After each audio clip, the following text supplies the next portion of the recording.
Well, now, Lionel Shriver wrote the novel We Need to Talk About Kevin, about a massacre at an American school. Can we just look at this broader question of the place of the gun in American society? You were born in the States. Are you now taking British citizenship, aren't you? Not yet. But you're about to. Definitely. If you consider your self-improvement, with more stories like this, definitely. But do you understand why the gun has got this special place in American culture? Well, you know, it runs very deep in the history. I remember I had to memorize a part of the Declaration of Independence when I was in junior high school. All about, most importantly, that bit about how the state governs at the consent of the governed, and it's up to the governed to consent or withdraw it and abolish the government and start another one.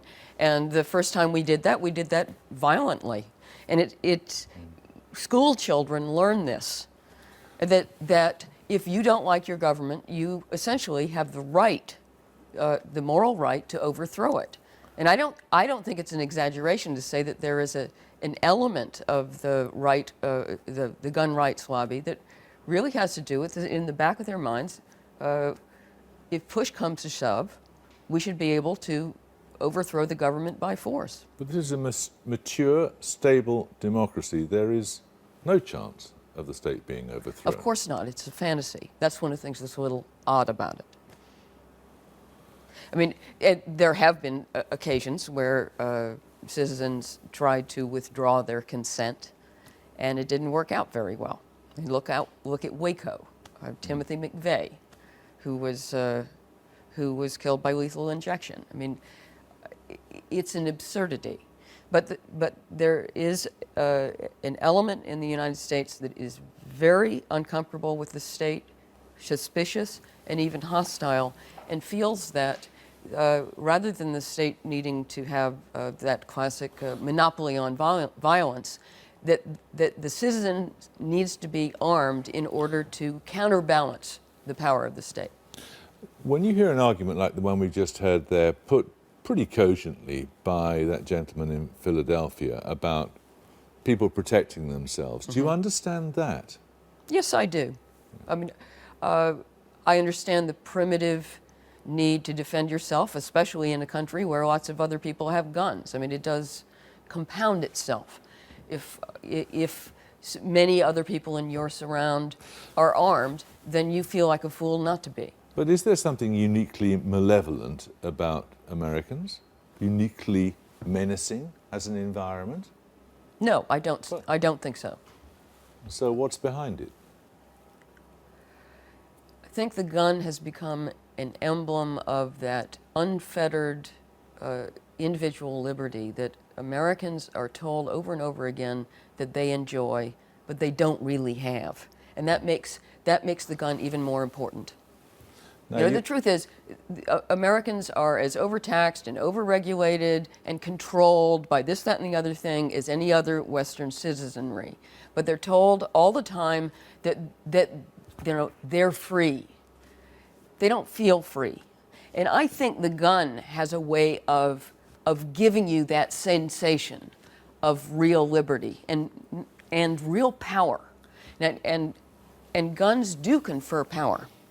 Sure. In fact, they confer so much power that when you think about it, all that you can get people to do if you have one, take off their clothes, let you into their house, give you all their money. It's amazing that every American doesn't have a gun.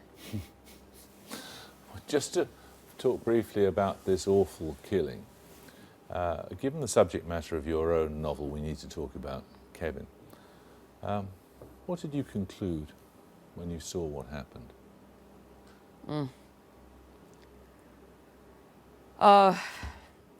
Nothing. I mean, that's what's so difficult about these things, is that they leave you stymied. There is nothing to conclude. And there has been this, one of the reasons we're talking about gun control is that it's one of the only lessons to draw. Because otherwise you just are left with the capacity of human beings, especially unbalanced ones in this case, for malevolence And there's nothing to say. I was approached by countless newspapers over the weekend to write for them, and I had to turn them down, partly out of a sense of humility. I mean, incapacity. What do you say? You felt you could say nothing? Yes, I could say nothing.